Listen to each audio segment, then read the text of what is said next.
పకడ్బందీగా మున్సిపల్ నామినేషన్ల ప్రక్రియ జరగాలని జిల్లా కలెక్టర్ రాహుల్ రాజ్ అధికారులకు సూచించారు. బుధవారం నర్సాపూర్ ఎంపీడీఓ కార్యాలయంలో మున్సిపల్ ఎన్నికల నామినేషన్ ప్రక్రియను ఆర్డీఓ, తహసీల్దార్, మున్సిపల్ కమిషనర్తో కలిసి పరిశీలించారు. నామినేషన్ పత్రాలను, వివిధ రిజిస్టర్లను పరిశీలించారు. ఈ సందర్భంగా జిల్లా కలెక్టర్ రాహుల్ రాజ్ మాట్లాడుతూ మున్సిపల్ ఎన్నికల నామినేషన్ ప్రక్రియ ఎన్నికల సంఘం నియమాన్ని అనుసరించి కొనసాగాలన్నారు. నామినేషన్ పత్రాల్లో తప్పులు నింపకుండా చూడాలన్నారు. నామినేషన్ పత్రాలతో పాటు జత చేసే జిరాక్స్లను సరిచూసి తీసుకోవాలని అధికారులను ఆదేశించారు. ఈ కార్యక్రమంలో నర్సాపూర్ ఆర్డీఓ మైపాల్రెడ్డి, తహసీల్దార్ శ్రీనివాస్, మున్సిపల్ కమిషనర్ తదితరులున్నారు.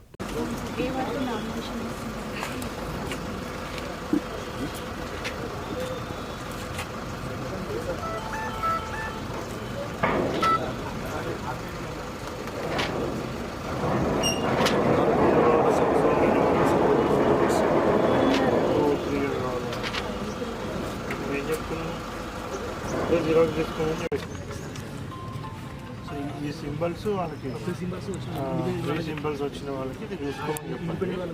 ఇది ఏం చేయండి అంటే ఇక్కడ ఎక్కడైనా టంగాంచండి ఒక కాపీ. ఇక్కడ ఇప్పుడు వచ్చిన వాళ్ళంతా ఇవంతా ఫోటోలు తీసుకొని పోలేరు కదా. సో ఒకటి ఏం చేయండి అంటే ఇక్కడ ఎక్కడైనా హ్యాంగ్ చేసేయండి. సో దట్ వీళ్ళు ఫొటోస్ తీసుకుంటారు మొత్తం.